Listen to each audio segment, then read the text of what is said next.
Լեհաստանի վարչապետ Դոնալդ Տուսկը կանխատեսել է աշխարհի վերջը Գրենլանդիայի վրա ԱՄՆ-ի հարձակման դեպքում։ Հակամարտություն կամ ՆԱՏՕ-ի անդամ երկրի տարածք զավթելու փորձ, որը նույնպես Հյուսիսատլանտյան դաշինքի անդամ է կլինի աշխարհի վերջը։ Այն աշխարհի վերջը, որը մենք գիտենք եւ որը երկար տարիներ երաշխավորել է մեր անվտանգությունը, ընդգծել է Տուսկը։ Լեհաստանի վարչապետը հայտնել է, որ իր երկիրը մտադիր չէ զինծառայողներ ուղարկել Գրենլանդիա։ Ամերիկյան զորքերի կողմից կղզու հնարավոր գրավումը Տուսկը աղետ է անվանել։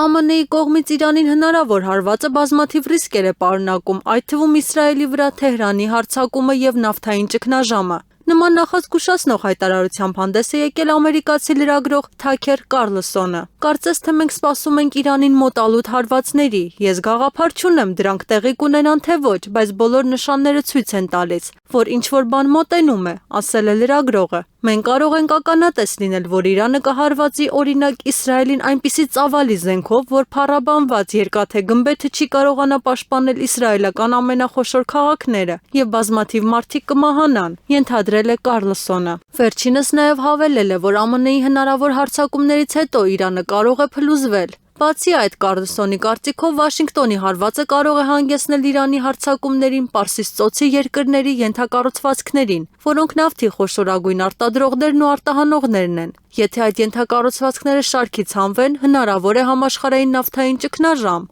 հայտարարել է լրագրողը։ Վենեսուելայում ԱՄՆ նախագահ Դոնալդ Թրամփի վարչակազմի կարճաժամկետ նպատակն է արգելափակել նավթի հոսքերը աշխարհաքաղաքական մրցակիցների, այդ թվում Ռուսաստանի, Չինաստանի, Իրանի եւ Կուբայի համար։ Այս մասին հղում անելով իր աղբյուրներին հայտնել է CNN News-ը։ Չնայած Թրամփը հրապարակավ հայտարարել է, որ ԱՄՆ-ն մտադիր է զավթել Վենեսուելայի նավթը, մի քանի աղբյուրներ հայտնել են, որ իրական նպատակը մաքսանենգ նավթի հոսքը դեպի ԱՄՆ հակառակորդներ կասեցնելն է, ինչպիսիք են Ռուսաստանը, Չինաստանը, Իրանը եւ Կուբան, ասվում է հրապարակման մեջ։ Ըստ տվյալների կարճաժամկետ հեռանկարում ամերիկյան վարչակազմը նախատեսում է ապահովել, որ նավթը, որը ներկայումս պահվում է Վենեսուելայում, մնա Վենեսուելայում։ Իսլանդիայում ԱՄՆ դեսպանի պաշտոնի թեկնածու եւ նախկին կոնգրեսական Բիլի Լոնգը կատակով հայտարարել է, որ կղզային երկիրը կդառնա ԱՄՆ 52-րդ նահանգը։ Այս մասին հայտնում է Politico-ն։ Ավելի վաղ ԱՄՆ-ն, Դանիան եւ Գրենլանդիան պայմանավորվել էին աշխատանքային խումբ ձևավորել տարաձայնությունների լուծման համար։ Դանիայի ԱԳ նախարար Լարս Լեկե Ռասմուսենը հայտարարել էր, որ Դանիան եւ Գրենլանդիան ունեն կարմիր գծեր, որոնք չեն կարող հատել, թեև պատրաստ էին Վաշինգտոնին առաջարկել Արկտիկայում կղզու վրա ավելի շատ բազաներ բացելու հնարավորություն։